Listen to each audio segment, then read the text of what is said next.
Welcome to Chandru maths. RRB group D ரெக்ரூட்மெண்ட்ல டோட்டலா 32,000 வேகன்சிஸ்க்கான notification வரப்போகுது. இதுக்கான ஷார்ட் நோட்டீஸ் வந்துருச்சு. அதுல 32,000 வேகன்சி மினிமம் இருக்கும் அப்படிங்கிற மாதிரி சொல்லிட்டாங்க.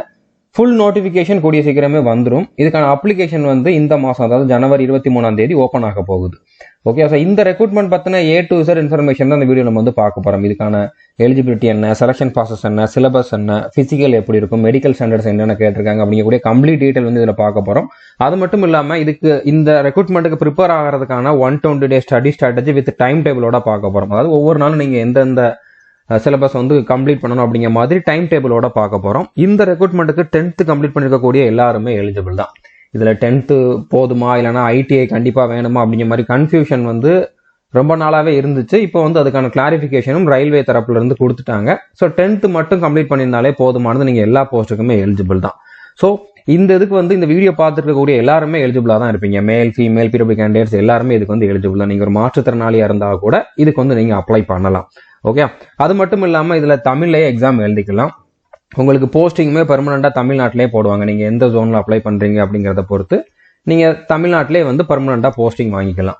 ஓகே, ஸோ வீடியோவை ஸ்கிப் பண்ணாம ஃபுல்லா பாருங்க. நம்ம எல்லா டீடைலுமே இந்த ஒரே வீடியோல பார்க்க போறோம். ஓகே, ஸோ இதுதான் ரீசெண்டா கொடுத்திருந்த கிளாரிபிகேஷன். ரயில்வேல இருந்து ஜனவரி 2 அந்த கிளாரிபிகேஷன் கொடுத்துருக்காங்க. 10th பாஸ் பண்ணியிருந்தாலே போதும். ஓகே, 10th பாஸ் பண்ணிருக்கணும். இல்லைன்னா ITI இல்லைன்னா அப்ரண்டிஸ் முடிச்சவங்க இதுக்கு எலிஜிபிள்னு சொல்லிருக்காங்க. ஸோ 10th பாஸ் பண்ணவங்க மட்டும் எலிஜிபிள் தான். எல்லா போஸ்ட்டுக்குமே 10th மட்டும் பாஸ் பண்ணிருந்தாலே போதுமானது, நீங்க எலிஜிபிள் தான். ஓகே, அதுக்கப்புறம் இதான் அந்த ஷார்ட் நோட்டீஸ். இது ஆல்ரெடி முன்னாலே ரிலீஸ் பண்ணியிருந்தாங்க. ஆக்சுவலா இது 2024க்கான வேகன்சி தான். 2025ல வருது. மற்றபடி இது 2024ஓட ரெக்ரூட்மெண்ட் தான். ஓகே, ஸோ இதுக்கான அப்ளிகேஷன் ஜனவரி 23 ஓப்பன் ஆகும். பிப்ரவரி 22 வரைக்கும் அப்ளை பண்ணிக்கலாம். இதுல என்னென்ன போஸ்ட் இருக்கும் அப்படிங்கிறது நோட்டிபிகேஷன் வர்றப்பதான் தெரியும். லாஸ்ட் இயர் என்னென்ன வந்திருந்துச்சோ அதை நான் இந்த வீடியோல காட்டுறேன். இதுக்கான இனிஷியல் பே, அதாவது பேசிக் பே பாத்தீங்கன்னா 18,000. ஸோ கண்டிப்பா இதுல இருக்கக்கூடிய அலோவன்ஸ் எல்லாம் சேர்த்து பாக்குறப்போ மினிமம் 25,000க்கு மேல சேலரி இருக்கும். அடுத்த இதுக்கான ஏஜ் லிமிட் பத்தி எல்லாமே நம்ம உள்ள பார்க்கலாம். Okay, so age limit 1/7/2025. இந்த டைம்ல நீங்க UR இல்லைன்னா EWS கேட்டகரியில் இருக்கிறவங்களா இருந்தா 18ல இருந்து 36 வயசுக்குள்ள இருக்கணும். அதுவே OBC கேட்டகரியா இருந்தா 39 வயசுக்குள்ள இருக்கணும். SC ST கேட்டகரியா இருந்தா 41 வயசு வரைக்கும் இருக்கலாம். ஓகே, அதுக்கப்புறம் இந்த வேகன்சி மினிமம் அப்ராக்சிமேட்டா பாத்தீங்கன்னா 32,000 கொடுத்துருக்காங்க. கண்டிப்பா இது இன்க்ரீஸ் ஆகிறதுக்கு வாய்ப்பு இருக்குது. ஏன்னா லாஸ்ட் டைம் பாத்தீங்கன்னா இது 1 லட்சத்துக்கு மேல வேகன்சி வந்துருந்துச்சு இந்த ரெக்ரூட்மெண்ட்ல. ஸோ இந்த வருஷம் இந்த வேகன்சி நோட்டிபிகேஷன் வர்றப்ப 32,000 இருந்தா கூட நடுவுல இன்க்ரீஸ் பண்ணுவாங்க. 50,000 தாண்டி போறதுக்கு அதிகமான சான்ஸ் இருக்குது. மற்ற டீடைல் எல்லாமே உங்களுக்கு அபிஷியல் நோட்டிபிகேஷன் வர்றப்பதான் கிளியரா தெரிஞ்சுக்க முடியும். என்னென்ன போஸ்ட் வந்திருக்குது, எந்தெந்த போஸ்ட்டுக்கு எந்தெந்த மாதிரி அதுல மெடிக்கல் ஸ்டாண்டர்ட் கொடுத்துருக்காங்க, யாரெல்லாம் எலிஜிபிள் அப்படிங்கிறது எல்லாமே நோட்டிபிகேஷன் வர்றப்பதான் தெரியும். ஸோ நோட்டிபிகேஷன் வந்ததுக்கு அப்புறமா நான் இன்னொரு கம்ப்ளீட் வீடியோ கொடுக்குறேன். பட் இப்ப இருந்து நீங்க உங்களுக்கு எலிஜிபிலிட்டி இருக்குது அப்படிங்கறத தெரிஞ்சுக்கிட்டு ப்ரிப்பேர் பண்ண ஆரம்பிக்கணும் அப்படிங்கறதுக்காக தான் நான் அட்வான்ஸா இந்த வீடியோ கொடுக்குறேன். ஓகே, ஸோ ஏஜ் லிமிட் பத்தி நான் ஆல்ரெடி சொல்லிட்டேன். இந்த ஏஜ் இந்த டேட்ல இருக்கணும்.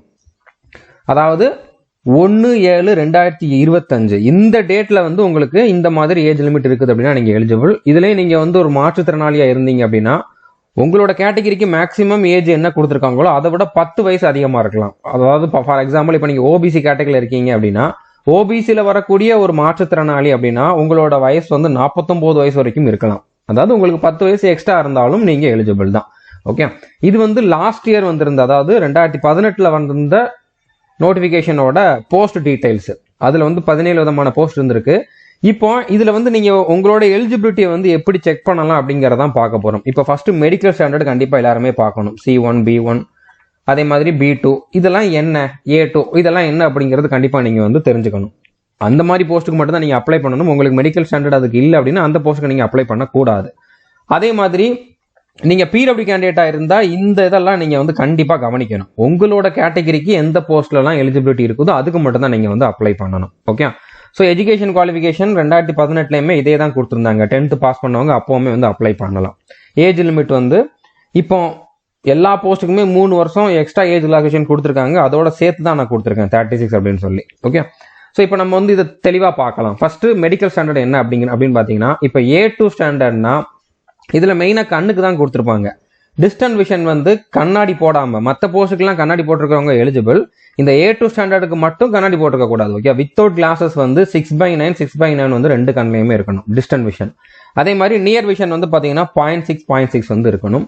அதுக்கப்புறம் கலர் பைனஸ் இருக்கக்கூடாது. பைனாகுலர் விஷன் வந்து கரெக்டா இருக்கணும். அதே மாதிரி நைட் விஷன், அதாவது நைட் விஷன் இருக்கணும். அதாவது நைட் வந்து உங்களுக்கு பார்வை தெரியணும்.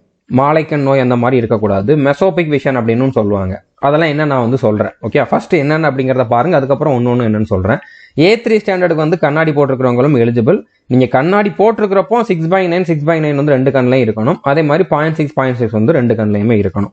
இதுக்குமே வந்து colour vision, binocular vision, night vision, myopic vision இதெல்லாமே வந்து இருக்கணும். ஓகே, அடுத்தது B1 ஸ்டாண்டர்ட். B1 ஸ்டாண்டர்டுக்கு வந்து பாத்தீங்கன்னா கண்ணாடி போட்டிருக்கிறப்போ ஒரு கண்ணில் 6/9 இன்னொரு கண்ணில் 6/12 இருந்தாலே போதுமானது. நியர் விஷன் வந்து 0.6 வந்து இருக்கணும். ஸோ இதுக்கு வந்து colour vision, binocular vision, night vision, mesopic விஷன்லாம் வந்து இருக்கணும். ஓகே, இதெல்லாம் வந்து கரெக்டாக இருக்கணும். அதே மாதிரி B2 ஸ்டாண்டர்ட்னா கண்ணாடி போட்டிருக்கிறப்போ 6/9 6/12 வந்து ஒரு கண்ணில் இருக்கணும். 0.6 இருக்கணும். பட் இதுல வந்து பாத்தீங்கன்னா அந்த கலர் பிளைண்ட்னஸ் இருக்கிறவங்க எலிஜிபிள். ஓகே, பைனாகுலர் விஷன் மட்டும்தான் இதுல கேட்டிருக்காங்க, மற்றதெல்லாம் இதுல வந்து கேட்கல. அடுத்து C1 ஸ்டாண்டர்டுக்கு வந்து 6/12 6/18 ஒவ்வொரு கண்ணிலையும் இருக்கணும், கண்ணாடி போட்டிருக்கிறப்ப தான். அதே மாதிரி நியர் விஷன் வந்து 0.6 வந்து இருக்கணும். வேற எந்த ரெக்யூர்மெண்ட்டும் கேட்கல இதுல.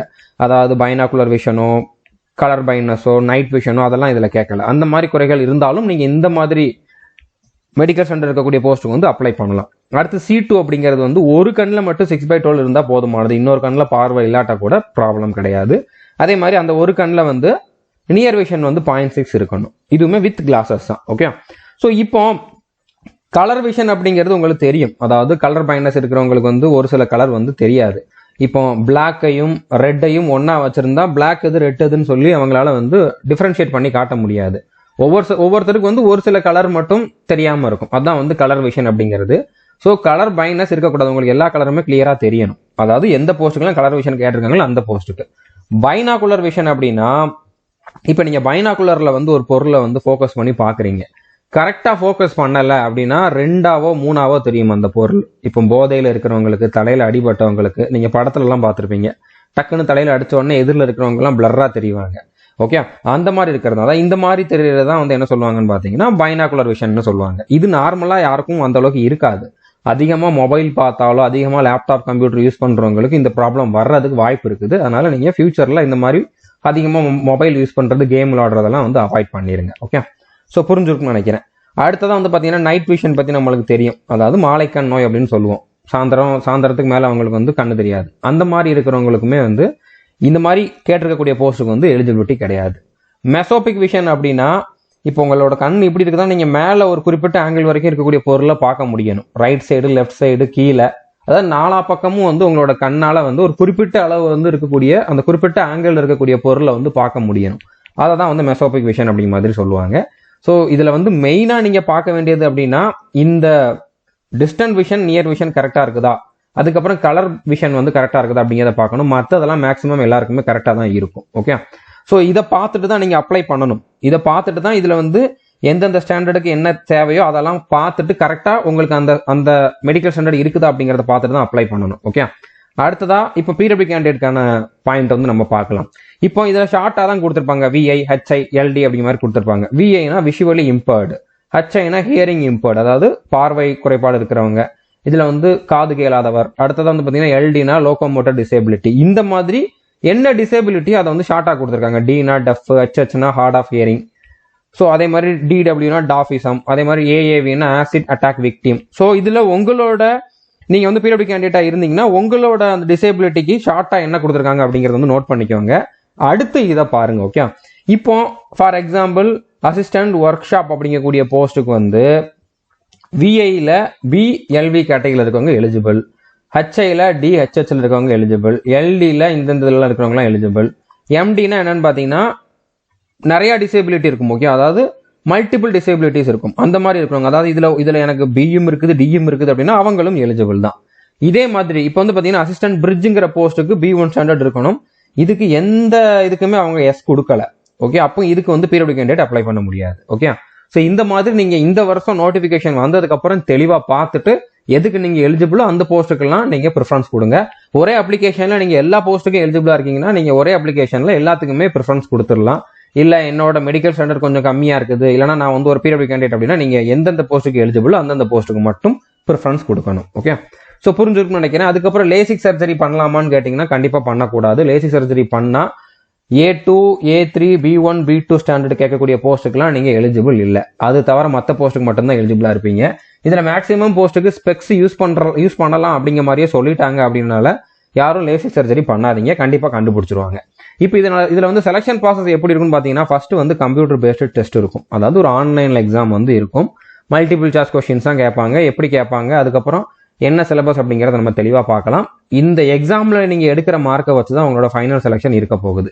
ஸோ இதில் ஒரு கட் ஆஃப் வைப்பாங்க. அதை கிளியர் பண்ணுறவங்களுக்கு ஃபிசிக்கல் டெஸ்ட் இருக்கும். ஃபிசிக்கல் டெஸ்ட்டுக்கு மார்க்லாம் கிடையாது, அதில் குவாலிஃபை ஆகணும். ஸோ அதில் குவாலிஃபை ஆகலைன்னா உங்களை அப்படியே டிபார் பண்ணிடுவாங்க, அதாவது அப்படியே வந்து ரிஜெக்ட் பண்ணிடுவாங்க. கண்டிப்பாக குவாலிஃபை ஆகணும். அடுத்ததான் வந்து டாக்குமெண்ட் வெரிஃபிகேஷன் இருக்கும். அடுத்ததான் மெடிக்கல் டெஸ்ட்டும் இருக்கும்.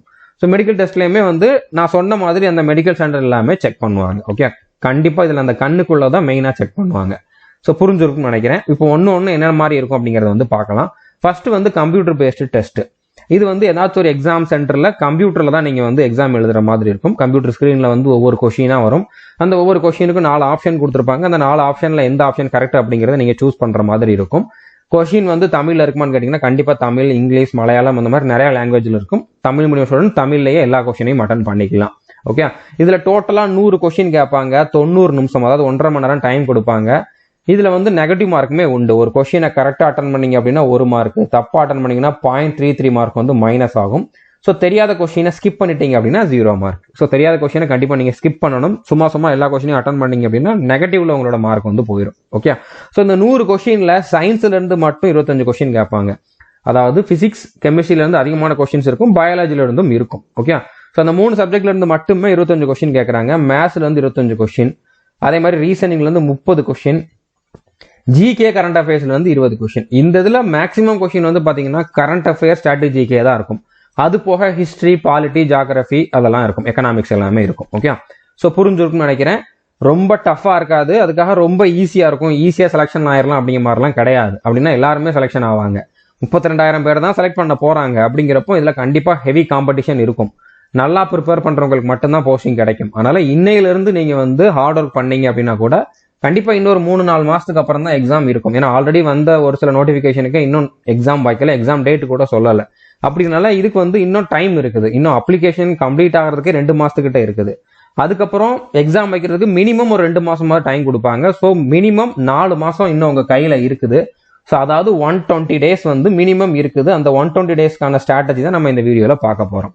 ஸோ இப்போ இருந்து அந்த ஸ்ட்ராட்டஜி நீங்க கரெக்டா சின்சியரா ஃபாலோ பண்ணீங்கன்னா கூட கன்ஃபார்மா உங்களால இதுல நல்ல மார்க் எடுத்து போஸ்டிங் வாங்க முடியும். ஓகே, இப்போ சிலபஸ் என்ன அப்படிங்கறத இவங்களே தெளிவா கொடுத்துட்டாங்க. என்னென்ன டாபிக் அப்படிங்கறத தெளிவா கொடுத்துட்டாங்க. நம்ம வந்து அனலைஸ் பண்ண வேண்டிய அவசியமே கிடையாது. ஓகே, இப்போ மேத்ஸ்ல வந்து பாத்தீங்கன்னா அட்வான்ஸ் மேத்ஸும் இருக்குது, அரித்மெட்டிக்கும் இருக்குது, அல்ஜிப்ரா, ஜாமெட்ரி, ட்ரிகனாமெட்ரி இருக்குது. ஓகே, அது போக வந்து பாத்தீங்கன்னா அரித்மெட்டிக்ல நம்பர் சிஸ்டம், போர்ட் மாஸ்ங்கிறது நம்பர் சிஸ்டம்ல தான் வரும், டெசிமல் ஃபிராக்ஷன் இதெல்லாமே நம்பர் சிஸ்டம்ல தான் வரும். எல்சிஎம், HCF, ரேஷியோ, அதே மாதிரி percentage, mensuration, time and work, time and distance, simple interest, compound interest. Tamil medium ஸ்டூடெண்ட்டுக்கு இது என்னன்னு புரியாம இருக்கலாம், ஒன்றும் பிரச்சனை இல்லை. எல்லாத்தையுமே நம்ம கோர்ஸ்ல தெளிவா தமிழ்ல தான் டீச் பண்ணிருக்கோம். ஸோ நீங்க அதில் ஜாயின் பண்ணி படிச்சாலே போதுமானது. டாபிக்கோட நேமை பார்த்துட்டு நம்மளுக்கு தெரியல அப்படின்னு நினைச்சிடாதீங்க, எல்லாமே சிம்பிளானது தான். ஓகே, ப்ராஃபிட் லாஸ், அடுத்ததான் வந்து பார்த்தீங்கன்னா ஸ்டாட்டிஸ்டிக்ஸ், ஸ்கொயர் ரூட்டு, ஏஜ், அடுத்ததான் வந்து பார்த்தீங்கன்னா கேலண்டர் அண்ட் கிளாக் எல்லாமே வந்து இது வந்து ரீசனிங்ல வரக்கூடியது. ஓகே, பைப் அண்ட் சிஸ்டம் அப்படிங்கிறது மேத்ஸ்ல வரக்கூடியது. ஸோ இதுல வந்து இந்த கேலண்டரும் கிளாக்கும் வந்து ரீசனிங்ல வரும். ஓகே, அடுத்ததான் வந்து ரீசனிங்ல என்னென்ன டாபிக் அப்படின்னு பார்த்தீங்கன்னா analogy, alphabetical and number series, coding, decoding, mathematical operation, blood relation, syllogism, இந்த மாதிரி நிறைய டாபிக் இருக்குது. இப்போ டேட்டா இன்டர்பிரிட்டேஷன், டேட்டா சஃபிஷியன்சி, இது எல்லாமே நம்ம கோர்ஸ்ல தெளிவாக டீச் பண்ணியிருக்கோம். ஓகே, ஸோ இது எல்லாமே நம்ம கொடுத்துருக்கிறத மட்டும் படிங்க, வேற எக்ஸ்ட்ரா எதுவும் படிக்க வேண்டிய அவசியம் கிடையாது. சயின்ஸ்ல வந்து பிசிக்ஸ், கெமிஸ்ட்ரி, லைஃப் சயின்ஸ், அதாவது பயாலஜி தான். ஓகே, பயாலஜில இருந்து கொஸ்டின்ஸ் வரும். 10th ஸ்டாண்டர்ட் லெவல்ல தான் கேட்பாங்க. நம்ம கோர்ஸ்ல தெளிவாகவே டீச் பண்ணியிருக்கோம். இதுல எல்லாமே வந்து பாத்தீங்கன்னா நியூமரிக்கல் கொஸ்டின்ஸும் வரும். பர்டிகுலரா வந்து பிசிக்ஸ்ல பாத்தீங்கன்னா ஒரு ஃபார்முலாவை யூஸ் பண்ணி அதில் கொடுத்துருக்கூடிய டேட்டாவை யூஸ் பண்ணி நீங்கள் சால்வ் பண்ணி ஆன்சர் கண்டுபிடிக்கிற மாதிரி கொஸ்டின்ஸ் எல்லாமே இருக்கும். ஸோ சும்மானாலும் மனப்பாடம் பண்ணிட்டு போனால் சயின்ஸில் உங்களால் ஃபுல் மார்க் எடுக்க முடியாது. அண்டர்ஸ்டாண்ட் பண்ணி படிச்சிருக்கணும், தெளிவாக படிச்சிருக்கணும். அதில் வந்து இருக்கக்கூடிய ஃபார்முலாஸ் எல்லாத்தையுமே உங்களால் வந்து அப்ளை பண்ணி ஆன்சர் கண்டுபிடிக்கிற முடிஞ்ச அளவுக்கு வந்து படிச்சிருக்கணும். ஓகே, அதே மாதிரி ஜென்ரல் அவேர்னஸை பொறுத்த வரைக்கும் இதுலேயுமே வந்து மறுபடியும் சயின்ஸ் கொஸ்டின்ஸ் கேட்கலாம். அது போக வந்து பார்த்தீங்கன்னா current affairs, static GK, polity, history, economics அதுல இருந்தா கொஸ்டின்ஸ் வரும். ஓகே, ஸோ மேக்ஸிமம் கொஸ்டின் வந்து கரண்ட் அஃபேர், ஸ்ட்ராட்டஜிக்கல இருந்தா இருக்க போகுது. அதை மட்டும் படிங்க. மற்ற சப்ஜெக்ட்லாம் நீங்க கண்டிப்பா ஸ்கூல்ல படிச்சது உங்களுக்கு ஞாபகம் இருக்கும். டைம் இருந்தா நீங்க மற்ற சப்ஜெக்ட் படிங்க, இல்லைன்னா அதை கூட விட்டுறலாம். ஓகே, இப்போ நீங்க ஜாயின் பண்ண வேண்டியது நம்மளுடைய ஆல் இன் ஒன் கோர்ஸ்ல தான். ஆல் இன் ஒன் கோர்ஸுக்கான ஃபீஸ் வந்து 1499. ஒன் டைம் பே பண்ணீங்க அப்படின்னா வந்து 3 இயர் வந்து வேலிடிட்டி உண்டு. ஸோ இந்த 3 இயர்ல வந்து பாத்தீங்கன்னா இந்த ஒரு கோர்ஸ்லேயே வந்து 35க்கும் அதிகமான எக்ஸாமுக்கான சிலபஸ் வந்து அவைலபிளா இருக்குது. இப்போ ரயில்வேல எடுத்துக்கிட்டீங்கன்னா என்டிபிசிக்கு இருக்குது, ஏஎல்பி டெக்னீஷியன், அதுக்கப்புறம் வந்து இப்போ குரூப் டிக்கு நம்ம வந்து ஆட் பண்ணியிருக்கோம், ஆர்பிஎஃப் சப் இன்ஸ்பெக்டருக்கு இருக்குது, கான்ஸ்டபிளுக்கு இருக்குது, அதுக்கப்புறம் எஸ்எஸ்சியில் வரக்கூடிய CGL, CHSL, MTS, constable GD, CAPF sub inspector, stenographer selection போஸ்ட்டுக்கு இருக்குது. சிஏபிஎஃப்ல வரக்கூடிய எக்ஸாம்ஸ்க்கு எல்லாமே இதுல வந்து சிலபஸ் இருக்குது. அக்னிவீருக்கான சிலபஸ் இருக்குது. அந்த மாதிரி ஒரு கோர்ஸ்ல 35க்கும் அதிகமான எக்ஸாமுக்கான சிலபஸ் அவைலபிளா இருக்குது.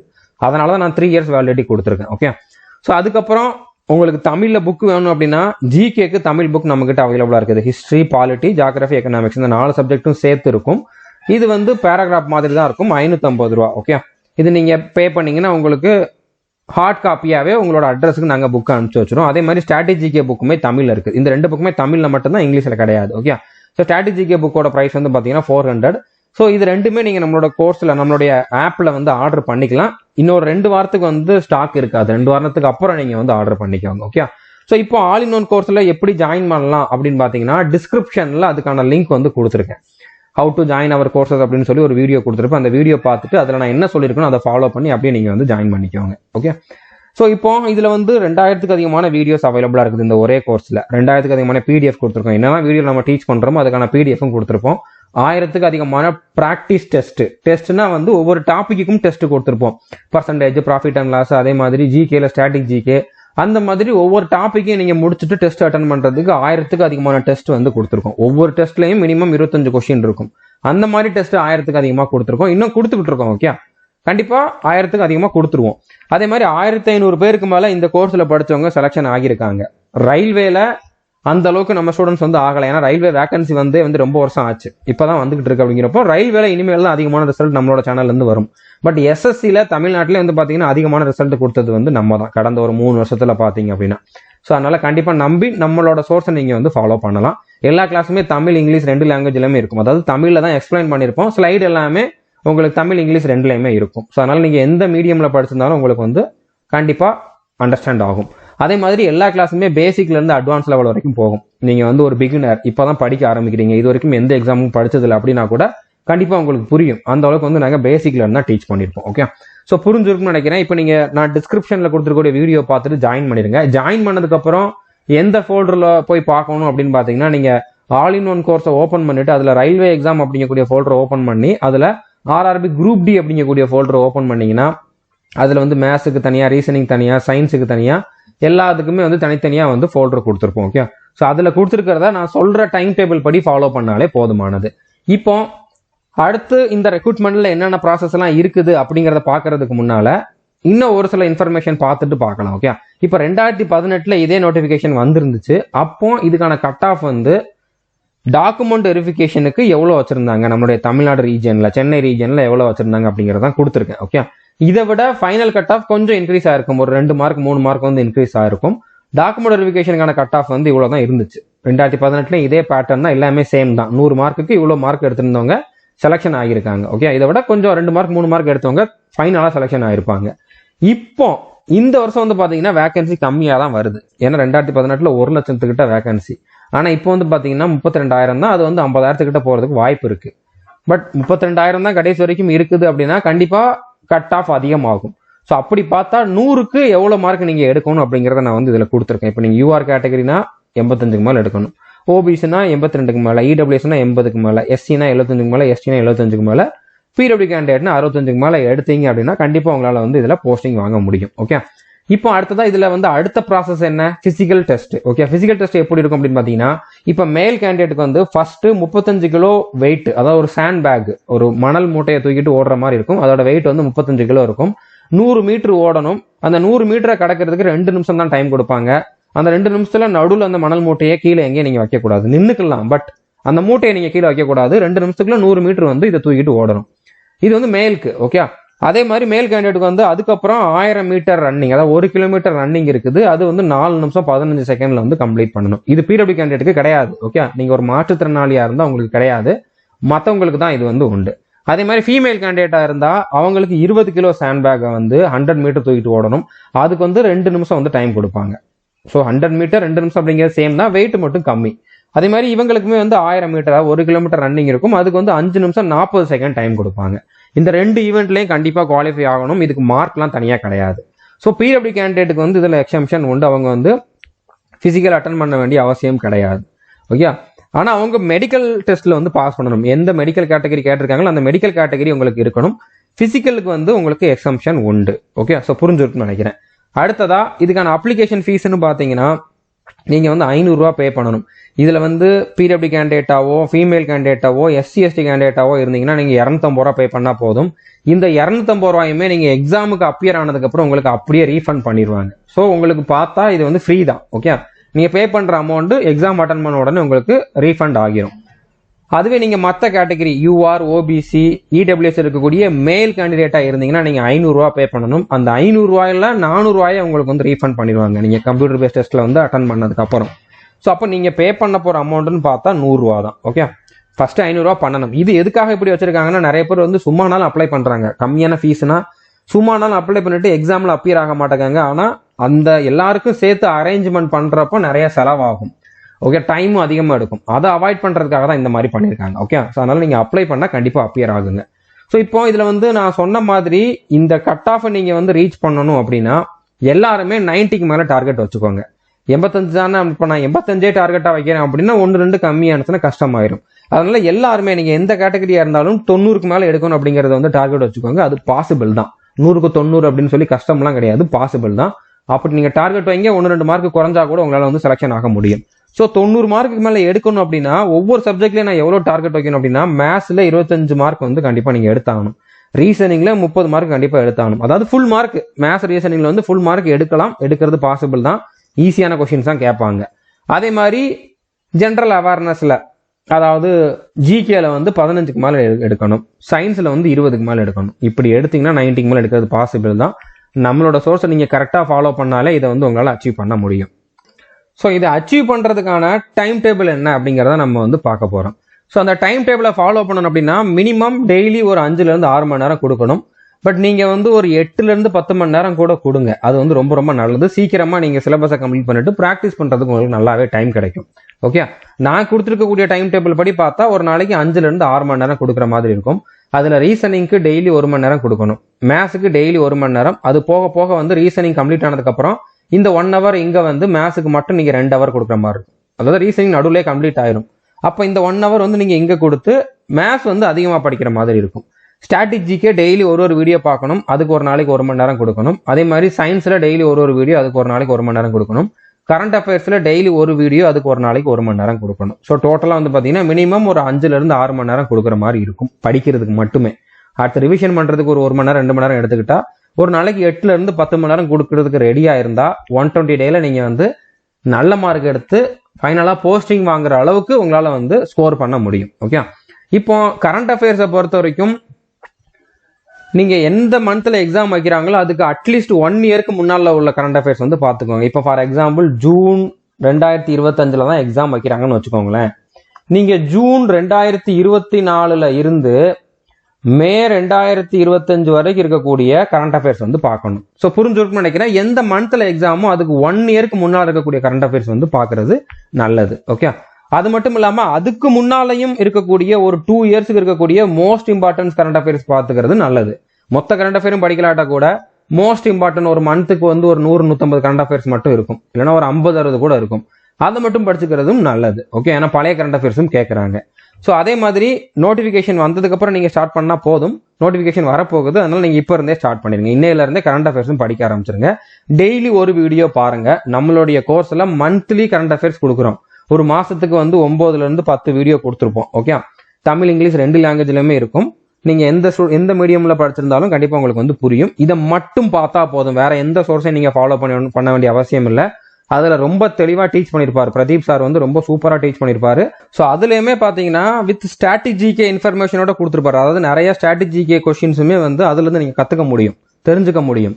அதனால் கண்டிப்பாக நீங்கள் அதை மட்டும் ஃபாலோ பண்ணுங்கள். வெறுமனே பிடிஎஃபை மட்டும் படிக்காமல் அதில் டீச் பண்ணியிருக்கக்கூடிய வீடியோவையும் சேர்த்து பார்த்தா உங்களுக்கு வந்து இன்னும் நிறையா பெனிஃபிட் இருக்குது. அதனால் கண்டிப்பாக நம்ம கரண்ட் அஃபேர்ஸ் வீடியோஸ் மட்டும் போதும். ஒவ்வொரு மந்த்துக்குமே வந்து கொடுத்துக்கிட்டே தான் இருக்கும். அதை மட்டும் ஃபாலோ பண்ணால் போதுமானது. இப்போ டைம் டேபிள் என்ன அப்படிங்கிறது வந்து நான் உங்களுக்கு சிம்பிளாக சொல்கிறேன். எப்படி ஃபாலோ பண்ணணும் அப்படிங்கிறத மட்டும் சொல்கிறேன். அதுக்கப்புறம் உங்களுக்கே புரிஞ்சிடும். அதாவது நீங்கள் ஒவ்வொரு நாளுமே வந்து எல்லா சப்ஜெக்ட்டும் படிக்கிற மாதிரி தான் இருக்கும். ஃபர்ஸ்ட் ரீசனிங்கை முடிக்கிறேன், அடுத்து மேத்ஸை முடிக்கிறேன், அடுத்து வந்து சயின்ஸை முடிக்கிறேன், அடுத்து வந்து ஸ்ட்ராட்டஜிக்கை படிக்கிறேன் அப்படிங்கிற மாதிரி நினச்சிங்கன்னா ஒரு சில சப்ஜெக்டை படிக்கிறது அந்த மாதிரி பண்ணுறது ஈஸி. இப்போ ரீசனிங் எடுத்துக்கிட்டிங்கன்னா ஒரு நாள் ஃபுல்லாக படித்தாலும் உங்களுக்கு வந்து பெருசாக கஷ்டமாக இருக்காது. ஆனால் அதே மாதிரி சயின்ஸையோ ஸ்ட்ராட்டஜிக்கேவையோ ஒரு நாள் ஃபுல்லாக பார்க்குறீங்க அப்படின்னா உங்களால் வந்து ஃபோக்கஸ் பண்ணி படிக்க முடியாது, கஷ்டமாயிரும். அதனால் ஒவ்வொரு நாளும் நீங்கள் எல்லா சப்ஜெக்டையும் படிக்கிறது நல்லது. அதுக்கேற்ற மாதிரி தான் நான் வந்து டைம் டேபிள் கொடுத்துருக்கேன். இப்போ ரீசனிங்னு எடுத்துக்கிட்டீங்க அப்படின்னா நம்பர் சீரிஸுங்கிற டாப்பிக்கில் இருந்து ஸ்டார்ட் பண்ணுவீங்க. நம்பர் சீரிஸில் மொத்தம் 5 வீடியோ இருக்குது. அதில் நீங்கள் ஃபர்ஸ்ட் டேல வந்து பார்த்தீங்கன்னா ஒரு வீடியோ பார்க்கணும். அதே மாதிரி மேத்ஸில் பர்சன்டேஜில் டோட்டலாக வந்து பார்த்தீங்கன்னா 12 வீடியோ இருக்குது. அதில் ஃபர்ஸ்ட் டேல பர்சன்டேஜில் ஒரு வீடியோ பார்க்கணும். அதே மாதிரி சயின்ஸில் பயாலஜியில் ஒரு வீடியோ பார்க்கணும். ஸ்ட்ராட்டஜிக்கேல டெம்பிள்ஸ் இன் இந்தியா அப்படிங்கக்கூடிய ஒரு வீடியோ பார்க்கணும். அது போக என்ன சொல்லியிருந்தேன், கரண்ட் அஃபேர்ஸில் டெய்லி ஒரு வீடியோ. அதை நான் வந்து டைம் டேபிளில் கொடுக்கலனாலும் நீங்கள் வந்து கண்டிப்பாக ஃபாலோ பண்ணிகிட்டே இருக்கணும். டெய்லி ஒரு கரண்ட் அஃபேர்ஸ் வீடியோ பார்க்கணும். ஓகே, அது வந்து இப்போ நீங்கள் மே 2024 ஸ்டார்ட் பண்ணால் நல்லது. ஓகே, மே 2024 ஸ்டார்ட் பண்ணால் நல்லது. ஏன்னா இந்த வருஷம் மே மாதத்து வரைக்கும் இதோட எக்ஸாம் வரதுக்கான சான்ஸ் கம்மி. ஒருவேளை வந்தால் கூட கரெக்டாக தான் இருக்கும். மே 2024 இருக்கக்கூடிய கரண்ட் அஃபேர்ஸ் வீடியோ டெய்லி ஒரு வீடியோ வந்து பார்த்துருங்க. ஸோ புரிஞ்சுருக்குன்னு நினைக்கிறேன். இந்த மாதிரி வந்து நான் டெய்லி என்ன சிலபஸ் கொடுத்துருக்கேன்னு அதை வந்து ஃபாலோ பண்ணுங்க. இல்லை எனக்கு இந்த டைம் டேபிள் ஃபாலோ பண்ணுறது கஷ்டமாக இருக்குது, டெய்லி எல்லா சப்ஜெக்டும் நல்லா படிக்க முடியாது, அப்படி படித்தா எனக்கு வந்து மறக்கிற மாதிரி இருக்குது, கன்ஃபியூஸ் ஆகுது அப்படின்னா நீங்கள் உங்களுக்கு ஏற்ற மாதிரி படிச்சுக்கலாம். பட் சிலபஸ் நம்ம தெளிவாக கொடுத்துட்டோம். அதில் நம்பர் ஆஃப் வீடியோஸ் எத்தனை இருக்குது அப்படிங்கிறத பார்த்துட்டு நீங்கள் அதுக்கேற்ற மாதிரி ஒவ்வொரு நாளும் அதிகமாக எவ்வளோ படிக்கணுமோ அப்படிங்கிறத வந்து கால்குலேட் பண்ணிட்டு படிக்க ஆரம்பிச்சிருங்க. நம்மளோட வீடியோஸ் மட்டும் போதுமானது. ஓகே, சயின்ஸ் வந்து நம்ம பர்டிகுலராக இந்த ரயில்வே எக்ஸாமுக்கு ஏற்ற மாதிரி புதுசாக டீச் பண்ணியிருக்கோம், அது மட்டும் போதுமானது. ஸோ இந்த மாதிரி வந்து உங்களுக்கு நடுவில் வந்து பார்த்தீங்கன்னா ரீசனிங் கம்ப்ளீட் ஆயிரும். ரீசனிங் கம்ப்ளீட் ஆனதுக்கப்புறம் அட்வான்ஸ் மேத்ஸ் வந்து ஸ்டார்ட் ஆகும். ஓகே, இப்போ 70வது நாளில் வந்து பார்த்தீங்கன்னா ரீசனிங் கம்ப்ளீட் ஆகிருது. 70வது நாளில் ரீசனிங் கம்ப்ளீட் ஆயிருது. அடுத்ததான் வந்து பார்த்தீங்கன்னா அட்வான்ஸ் மேத்ஸ் வந்து ஸ்டார்ட் ஆயிரும். ஓகே, ஸோ இதை வந்து நீங்கள் மேத்ஸில் வந்து இதுவும் பார்ப்பீங்க, ரெண்டையுமே வந்து கம்பைன் பண்ணி பார்க்குற மாதிரி இருக்கும். அப்படி பண்ணாதான் 120 டேக்குள்ளே வந்து கம்ப்ளீட் பண்ணுற மாதிரி இருக்கும். ஸோ 120 டே முடிஞ்சிருச்சு. நீங்கள் வந்து 120 டே வந்து கரெக்டாக ஃபாலோ பண்ணி நான் கொடுத்துருந்த எல்லா சிலபஸையும் கம்ப்ளீட் பண்ணிட்டீங்க அப்படின்னா அடுத்தும் எக்ஸாமுக்கு டைம் இருக்கிறதுக்கு அதிகமான பாசிபிலிட்டிஸ் இருக்குது. அப்படி டைம் இருந்தால் ஜிகேல இருக்கக்கூடிய நீங்கள் மற்ற டாப்பிக்கும் பாருங்கள். ஹிஸ்ட்ரி, பாலிட்டி, ஜியாகிரபி அந்த டாபிக்ஸ் எல்லாமே வந்து பாருங்க. ஓகே, அடுத்ததான் வந்து ஸ்ட்ராட்டஜிக்கல இன்னும் நிறையா இருக்கும், அதையும் வந்து பாருங்க. ப்ரீவியஸ் இயர் கொஸ்டின்ஸ் வந்து ப்ராக்டிஸ் பண்ணுங்க. மார்க் டெஸ்ட்டும் போட்டு பாருங்க. ஃபுல் டெஸ்ட், செக்ஷனல் டெஸ்ட் எல்லாமே வந்து போட்டு பாருங்க. ஓகே, டெஸ்ட் சீரிஸ் நம்ம கிட்ட அவைலபிளாக இல்லை. நீங்கள் டெஸ்ட் புக்குன்னு ஒரு ஆப் இருக்குது. ஓகே, டெஸ்ட் புக்குன்னு ஒரு ஆப் இருக்குது. அதில் சப்ஸ்கிரிப்ஷன் வாங்கிக்கோங்க. இப்போ எடுத்த உடனே சப்ஸ்கிரிப்ஷன் வாங்காதீங்க, ஏன்னா உங்களுக்கு டெஸ்ட் இப்போ தேவைப்படாது. பட் நடுவில் ஏதாச்சும் ஆஃபர் போடுவாங்க, ஏதாச்சும் ஃபெஸ்டிவல் டைமில் வந்து ஆஃபர் போடுவாங்க. அந்த டைமில் நீங்கள் வந்து சப்ஸ்கிரிப்ஷன் வாங்கி வச்சுக்கோங்க. அடுத்து நீங்கள் ஓரளவு ஒரு 70% கிட்ட சிலபஸை கம்ப்ளீட் பண்ணதுக்கப்புறம் டெஸ்ட் போட்டிங்க அப்படின்னா கரெக்டாக இருக்கும். டாபிக் வைஸ் டெஸ்ட் நம்மகிட்டே அவைலபிளாக இருக்குது, அதை நீங்கள் ஃபாலோ பண்ணிக்கலாம். நீங்கள் ஃபுல் டெஸ்ட்டுக்கு, செக்ஷனல் டெஸ்ட்டுக்கு மட்டும்தான் வந்து டெஸ்ட் புக் ஆப்பை வந்து யூஸ் பண்ண போகிறீங்க. ஸோ அது வந்து உங்களுக்கு பின்னால் தான் தேவைப்படும். எக்ஸாமுக்கு ஒரு 1 மந்த்துக்கு முன்னால் நல்லா ப்ராக்டிஸ் பண்ணால் மட்டும் போதுமானது. ஸோ புரிஞ்சிருக்குன்னு நினைக்கிறேன். உங்களுக்கு இதில் எல்லா இன்ஃபர்மேஷனும் நான் வந்து ப்ரொவைட் பண்ணிட்டேன். கண்டிப்பாக நோட்டிஃபிகேஷன் வந்ததுக்கப்புறம் நான் இதே மாதிரி இன்னொரு வீடியோவும் கொடுப்பேன். அதில் வந்து ஸ்ட்ராட்டஜிலாம் கொடுக்க மாட்டேன். பட் அதில் நோட்டிஃபிகேஷனில் என்னென்ன டீட்டெயில்ஸ் கொடுத்துருக்காங்க அப்படிங்கிறதுக்கு நான் இன்னொரு வீடியோ கொடுப்பேன். அதுக்கப்புறம் இந்த எக்ஸாம் ரிலேட்டடாக வேறு என்ன அப்டேட் வந்தாலும் நம்ம சேனல் வந்து ப்ரொவைட் பண்ணுவோம். இதுக்கு எப்படி அப்ளை பண்ணணும் அப்படிங்கிற வீடியோ எல்லாமே வந்து கொடுத்துருவோம். அதனால் நம்ம சேனலை நீங்கள் இது வரைக்கும் சப்ஸ்கிரைப் பண்ணல அப்படின்னா சப்ஸ்கிரைப் பண்ணிட்டு பெல் ஐக்கானை கிளிக் பண்ணி வச்சுக்கோங்க. All the best. தேங்க்யூ.